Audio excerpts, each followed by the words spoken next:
Henrietta Lacks was a mother of 5 who died of cervical cancer in 1951 at the age of 31. Before she passed, a tissue sample of her cancer cells was taken. Those cells have become the basis for decades of cancer and biological research, and have also been at the center of one of the greatest medical ethics controversies in modern times. Learn more about the immortal Henrietta Lacks on this episode of Everything Everywhere Daily.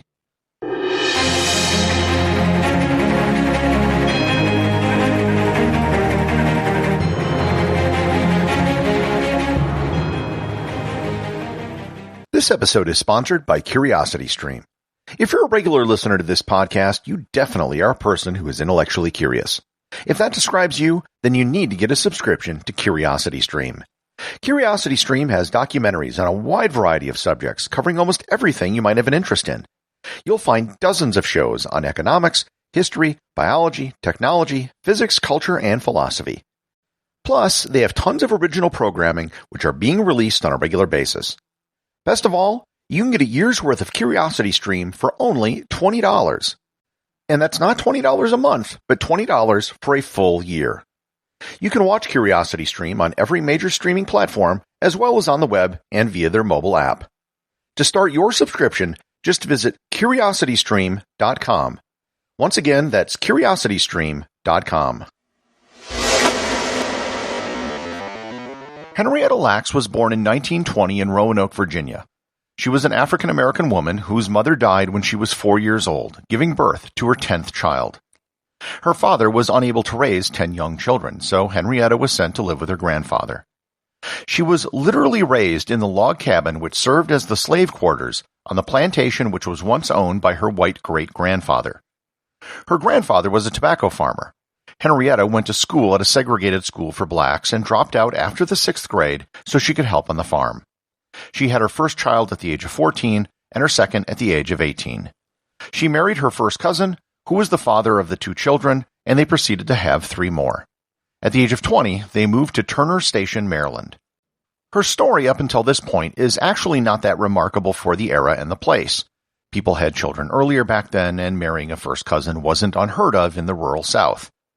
The particulars of this story really began in January of 1951. She told her relatives that she felt she had a knot in her womb. They told Henrietta that she was probably pregnant, which in fact she was, but there was something else. After she gave birth, she suffered severe hemorrhaging.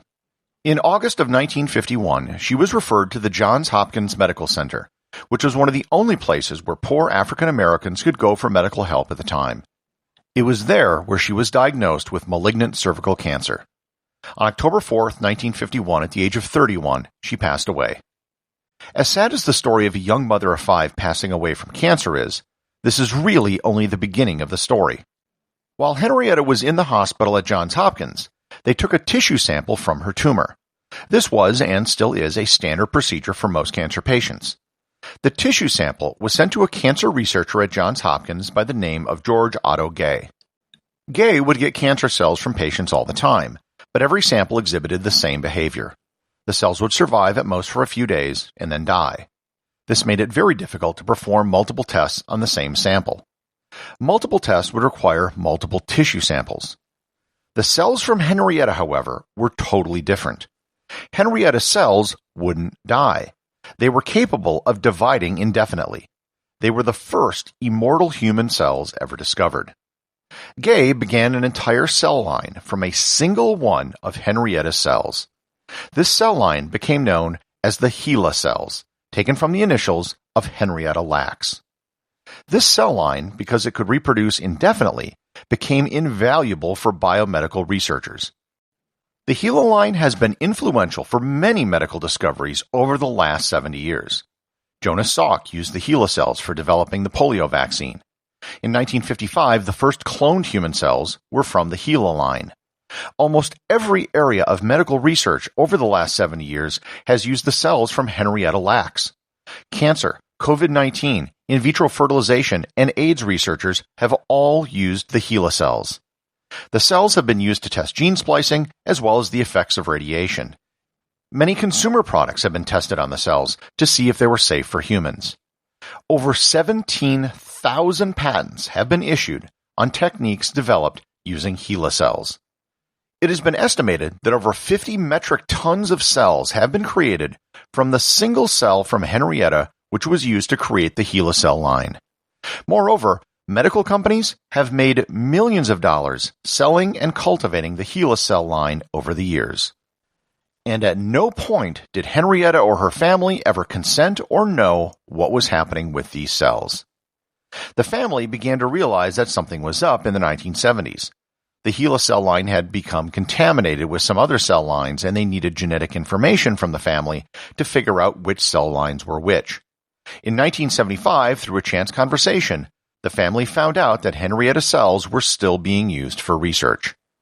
The source of Henrietta cells was finally revealed to the public in a series of articles published in 1976. Technically, no laws were broken. There were no laws on the books at the time which prohibited what happened, and there was a court case in 1990 in which the California State Supreme Court indicated that discarded tissues couldn't be claimed as property and could be commercialized. The issue crossed another ethical line in 2013 when German researchers published the entire genome of the Hela cells, thereby exposing private medical information for all of Henrietta's descendants. Again, there was no consent or notification given to the family before this happened.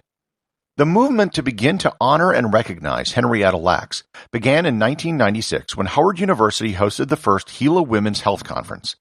To coincide with the conference, Atlanta declared it Henrietta Lacks Day. In Turner Station, Maryland, where she lived at the time of her death, there are annual events to celebrate Henrietta Lacks. Johns Hopkins, where she originally went for treatment, instituted the Henrietta Lacks Memorial Lectures and built a research building named after her.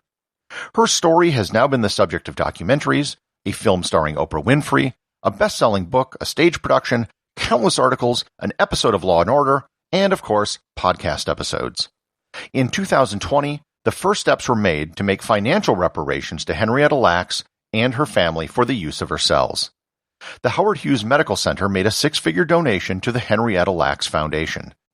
The UK biotech firm Abcam likewise made a donation, and Francis Collins, the director of the U.S. National Institutes of Health, gave part of his 2020 Templeton Prize, worth $1.4 million, to the foundation. The Henrietta Lacks Foundation gives grants to people who have unknowingly been part of historic medical research studies and to their families who did not benefit from that work.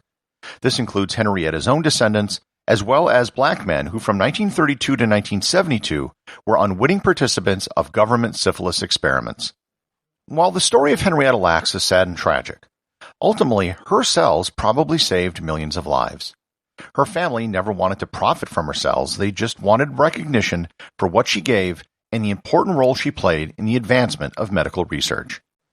70 years after her death, her family may have finally achieved that goal.